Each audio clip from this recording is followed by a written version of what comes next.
Well, hello. Been a while. We're going to hit the Greenbelt Pathway today, the Western Greenbelt Pathway in Ottawa, and do a little urban hiking, urban rural hiking.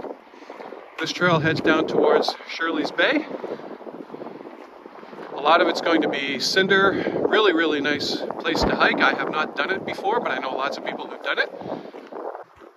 It's a beautiful sunny day. It's cool. Wind is cold, but just a gorgeous day to be out for a walk.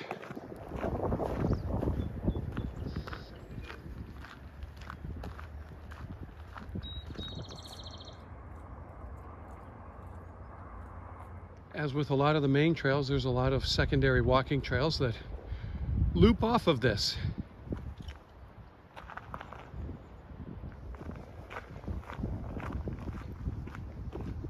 As an added bonus, this is part of the Rideau Trail, so I'll be able to knock off another section of that trail as well from my list of Rideau Trail stretches that I have to walk.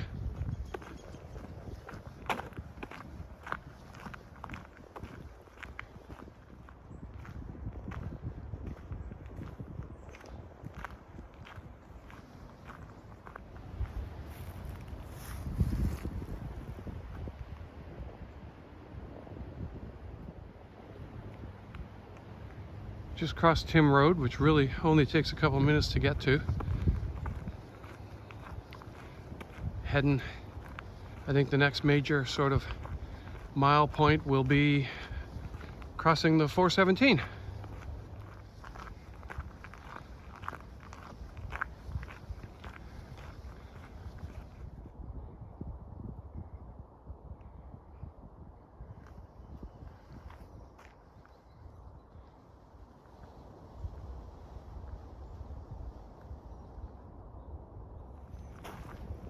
We're very early in the sort of spring-summer season. It's just early May, so there's still lots of standing water around on the sides of the trail. And interestingly, even in the short distance that I've traveled so far, I've really only been out about 15 minutes or 20 minutes or so, there's just a lot of changes in the habitat.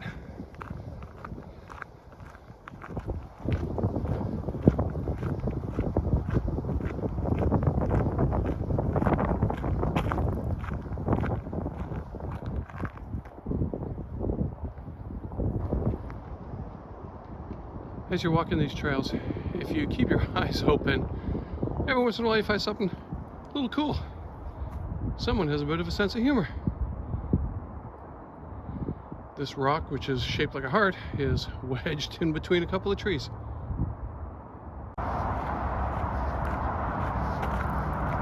As you can hear, while the scenery is still quite nice along the sides of the trail, it's very loud here. Highway 417 is the major east-west highway through Ottawa, and it runs parallel to the trail. We're going to go down and under the highway.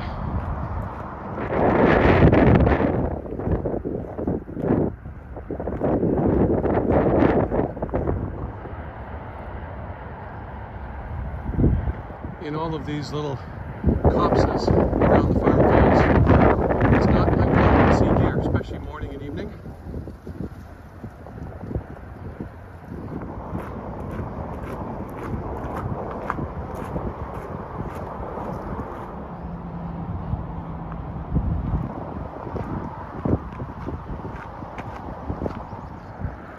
Lots of water still flowing. Runoff is just wrapping up as we get into the late part of the spring, get towards summer.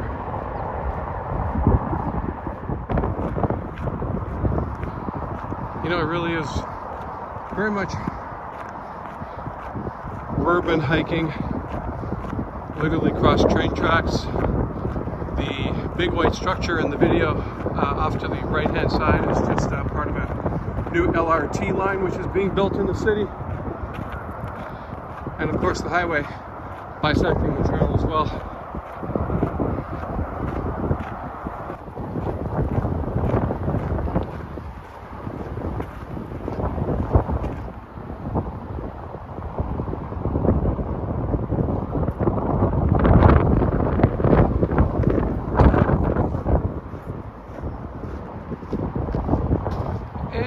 artwork under the highway bridge.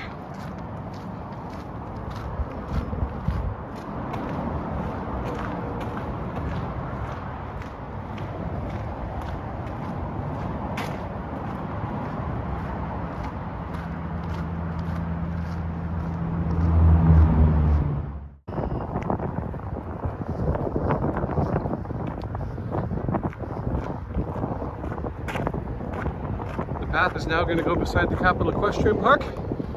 Huge park. Hold a bunch of equestrian events there over the course of the year, and a few other things as well.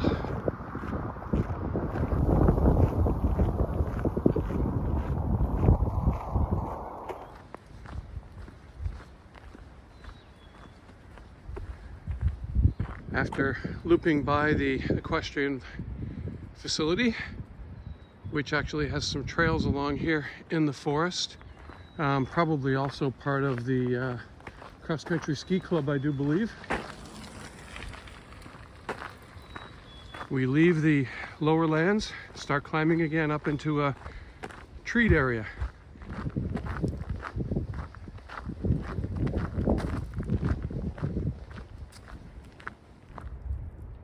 And as I thought, in the wintertime, these are ski trails by one of the local ski clubs, the Canada Nordic Club.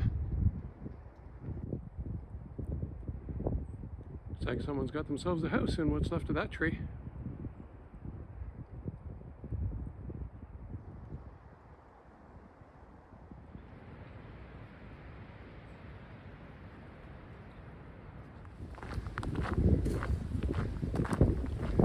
So we're now coming out on one of the main pathways. This one is paved.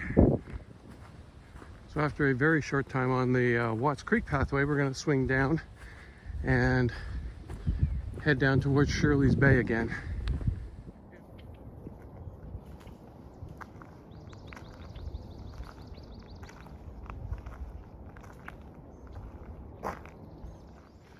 Well, that's quite nice. A little wetland along this section of the trail just as we've turned back down towards Shirley's Bay.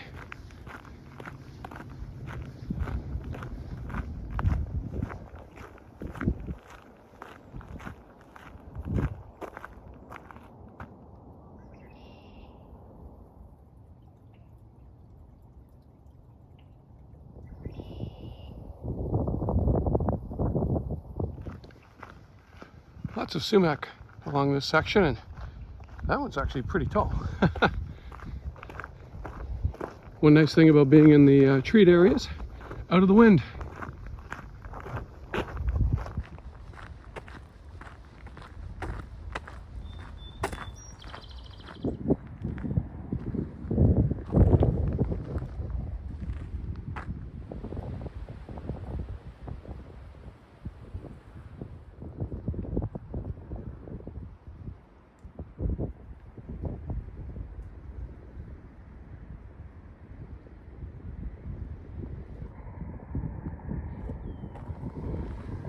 Well, as we bounce from nice quieter areas to more busy spots, we've now hit Carling Avenue, go across here and head towards Shirley's Bay on that last stretch.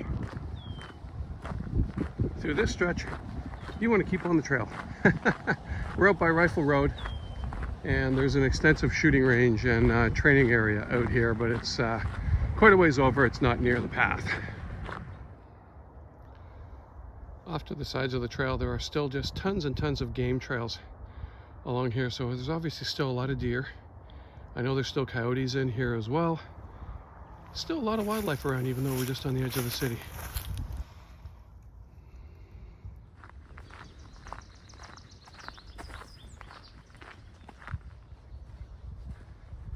It's just a bit of an offshoot from the main trail. Very pretty through here.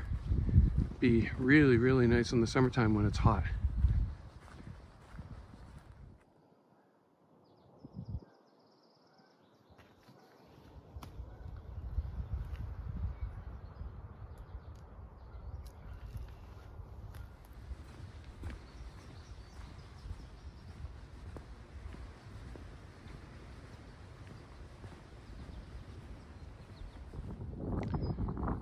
And something we always like to see, the leaves coming out on the trees.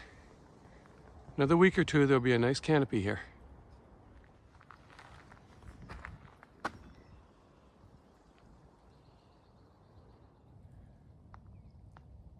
And yet another animal trail through here. I'm not going to follow it because it's high tick season right now. And I've already had one bite me this week, so we're not going to tempt fate.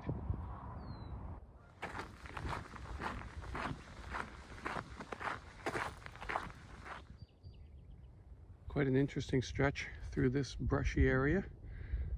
Lots of openings at the side, little trails into them. I'm sure people and their animals use these, but also animal trails, or wild animal trails.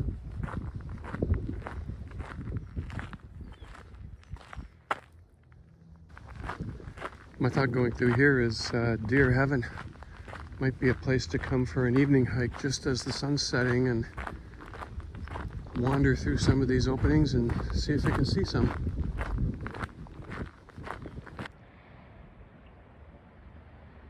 I've stopped just before we get to the river.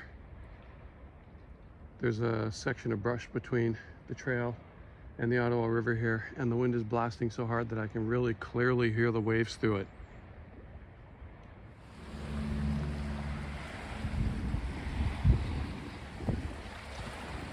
And we emerge out at the river, where we have a view of Ottawa to the east and a portion of Shirley's Bay to the west.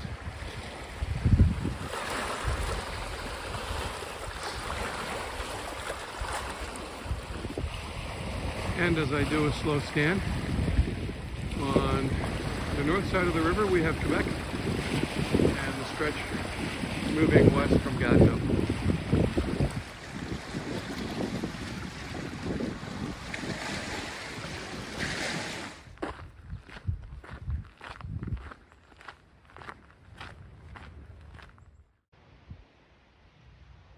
So after a stretch on a couple of dirt roads, we're going to get back onto the trail. This is the river portion of the trail.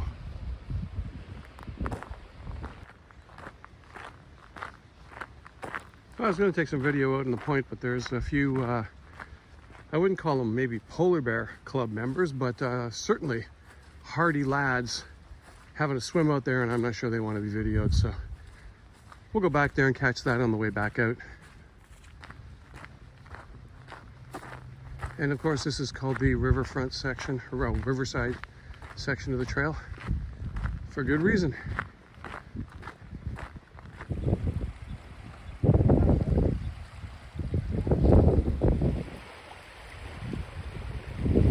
And even though it's early in the year and the water's dark cold, lots of recreational activity along here. The wind is perfect though for kite surfing.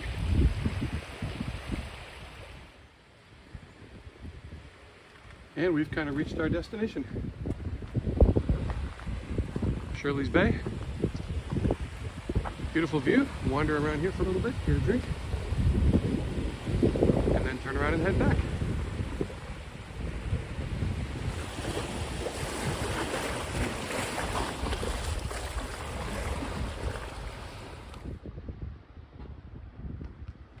Shirley's Bay is a great spot because lots of parking. There are also bathrooms, and if you wanted to come down and access the trail from this end, of course you work your way back up and then you would come back down here and maybe have a picnic. Or if you just wanted to do one direction, leave a car at one of the spots, hike it, and then drive back up and pick it up when you're done.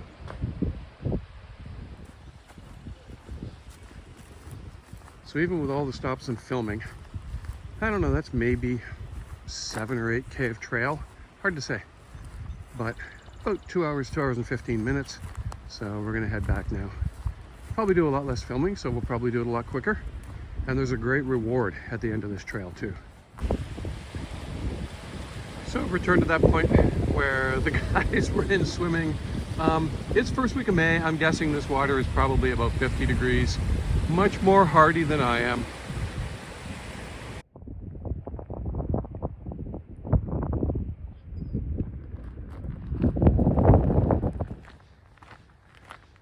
So there are a number of spots along the trail where there's been some areas just pretty much clear cut. They're not necessarily large areas. I'm not exactly a tree expert. Can't really tell from the bark, but I'm wondering if they're ash trees that may have been felled because of the ash borers and concerns about that. Otherwise, I'm not quite sure why they would be cut and then just left here. Normally, you'd cut them and take them out.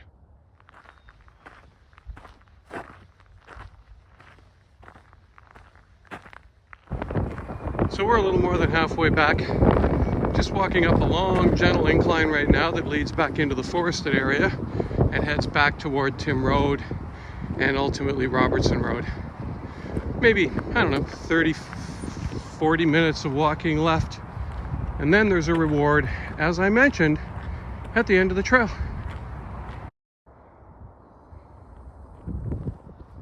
This stretch, as we work our way back, very extensive amount of deadfall in through here. Just this one stretch.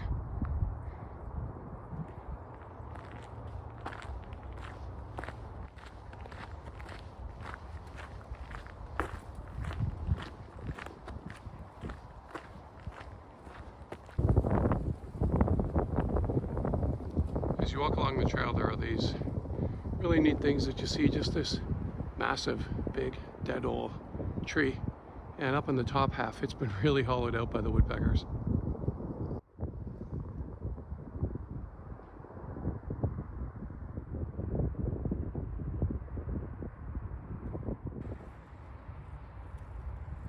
Little boulder field here, and there's just enough dead leaves and pine quills and stuff like that that have fallen on these things that they've got about an inch of soil now and actually growing on top of the rocks. That's kind of neat.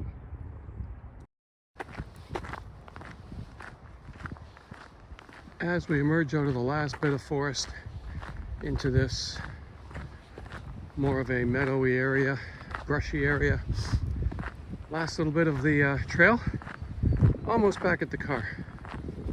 Made very good time coming back, about an hour and 20 minutes so far.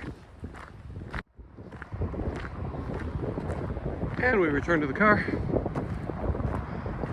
And just on the other side of that bridge, as you will see in a moment, is my reward for about a 4-hour hike today. Maybe, I don't know, 15 kilometers, hard to say, not sure, 14, 16, somewhere around there. But we're wrapping it up. And as promised, a little treat at the end of the hike. Little Ad Mare seafood, Kitchisippi Brew, great way to end off a urban trek.